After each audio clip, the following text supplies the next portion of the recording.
Hey everyone, Dr. Pepper here. Just wanted to take a moment to talk with you all about the ancient food laws found in the Bible. Now, scholars aren't sure what the precise rationale of the food laws are or what the coherence of the food laws are, but one thing's for sure is that the prohibitions aren't merely a list of foods that the ancient Israelites thought were gross because they tasted bad. Now, if I were to create such a list, there would only be two things on it. Now, I'm not a picky eater, but there are two things in all of God's good creation that are surely a result of the fall. And those things are bananas and mayonnaise. Now, just the thought of bananas and mayonnaise is getting me all heated up. In fact, let me demonstrate. I have here a habanero pepper, and I'm going to eat it. And the physical transformation that you're about to witness is actually not a result of the pepper, but a result of me thinking about and talking about bananas and mayonnaise.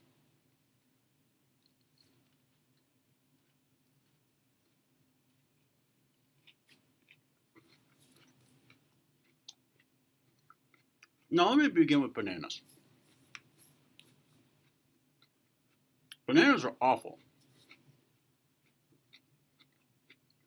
Everything about them is awful. Their texture, their color, their shape, their smell, and their taste. Everything. They're awful. And they're in everything. You go to a smoothie place, every item on the menu has bananas in it. And there's always that one person that's like, mine doesn't actually taste like bananas at all. And it's like, okay, two things. First, I don't trust your judgment anymore. And second of all, it always does. In fact, bananas are particularly insidious because they give off this chemical so that everything that's around it actually begins to taste and smell like bananas. You go to a friend's house and they bring out a plate of Chips Ahoy.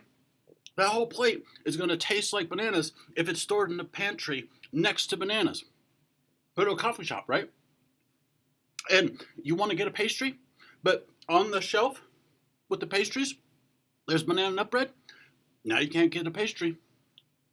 What you have to do is you have to order the pastry that's maximally distant from that banana nut bread. Now, speaking of banana nut bread, when I was in 7th grade, there was this girl who made some baked goods for me for my birthday. I knew she liked me, and I figured this was an intentional gesture. And so when I took a bite of this baked good, I knew something was off, and I asked her, "Are there bananas in this?" And she said, "Yeah, it's banana nut bread." And so I did what any mature junior hire would do. I spat it out and ran to the bathroom to wash out my mouth. And just reliving this right now makes me need to wash my own mouth out real quick. Mm. Mm. Now, reliving that moment, so awful. Now, as for mayonnaise, at Christmas time and Thanksgiving time, I'm always reminding my family, hey, you can use an alternative to mayonnaise in any recipe, right? You want to make some deviled eggs? Try avocado. You want to make some dips? Try sour cream, right? You want to spread something on a sandwich, right? Try hummus or cream cheese. Or, you want to make some macaroni salad or some potato salad, those dishes at potlucks that are traditionally swimming in mayonnaise. What you do is you take a big bowl, right? You put all the ingredients in that big bowl. Then you take the bowl and you dump it into the trash because there is no redeeming a dish that celebrates mayonnaise. Now, some people are like, oh, hey, well, what about Miracle Whip? Or what about vegan mayonnaise, right? But frankly, I just don't understand the level of depravity that's required for a company to want to actively imitate mayonnaise. See, all this thought of bananas and mayonnaise is just getting me so heated up. But I'm just joking. It actually was the pepper. It was the pepper this whole time. If it wasn't the pepper, that would be bananas. That would be Bananas. April Fools.